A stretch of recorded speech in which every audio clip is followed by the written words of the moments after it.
განვიხილოთ რიცხვები 1/13, 7 და -15. ქვემოთ ჩამოთვლილთაგან რიცხვთა რომელ სიმრავლეებს მიეკუთვნება ეს რიცხვები. ესე იგი, გვაქვს რაღაც რიცხვითი სიმრავლეები, რიცხვთა სიმრავლეები და გვაინტერესებს თითოეული რამდენს მიეკუთვნება და რომელს. მოდი ჯერ გავიხსენოთ რომელი რას ნიშნავს.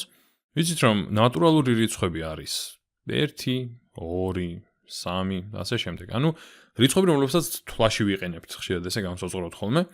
შემდეგ მთელი რიცხვები არის რიცხვები, რომლებიც ასევე 0-ს და უარყოფით რიცხვებსაც მოიცავს. ანუ თქვათ -3, -2, ანუ თქვათ ასე უსასრულობიდან მოყოლებული, -3, -2, -1, 0, 1 და ასე შემდეგ. ანუ შედის მასში ნატურალური რიცხვებიც, 0-იც და უარყოფითი რიცხვებიც, ანუ ყოველი ნატურალური რიცხვის საპირისპირო, მოპირდაპირე რიცხვი. რაციონალური რიცხვები.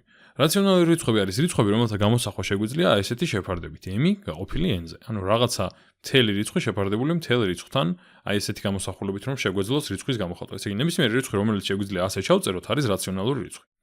ირაციონალური რიცხვები არის რიცხვები, რომლებიც რაციონალურობისგან განსხვავებით ასე არ ჩაიწერება და უსასრულოდ გრძელდება ეს რიცხვები, თან არანაირი კანონზომიერება არ ახასიათებს ამ უსასრულოდ გაგრძელებას რიცხვების. ანუ მაგალითად, P2 არის ეგეთი რიცხვი. გრძელდება უსასრულოდ და 1.4, 1 რაღაცა და არაფერი არ მეორდება. სულ ყოველთვის შემთხვევითი არის ყოველი მომდევნო ციფრი.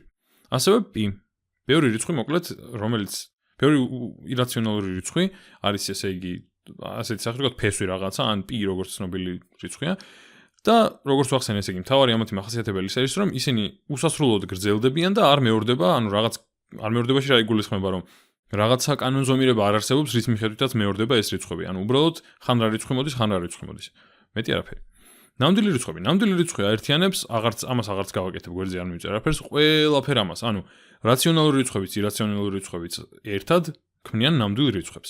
ესე იმიტომ ვთქვი, რომ რეალურად ზემოთ რაც მიწერია ნატურალური და მთელი რიცხვები, ორივე არის რაციონალური რიცხვების ქვესიმრავლეები. ამიტომ რეალურად გვაქვს რაციონალური რიცხვები როგორც ერთი სიმრავლე და ირაციონალური რიცხვები როგორც მეორე სიმრავლე.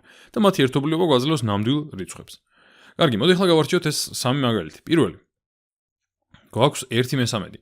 1/13 არ არის ნატურალური რიცხვი, როგორც ხედავთ, არც მთელი რიცხვია, არა მთელი რიცხვი არის.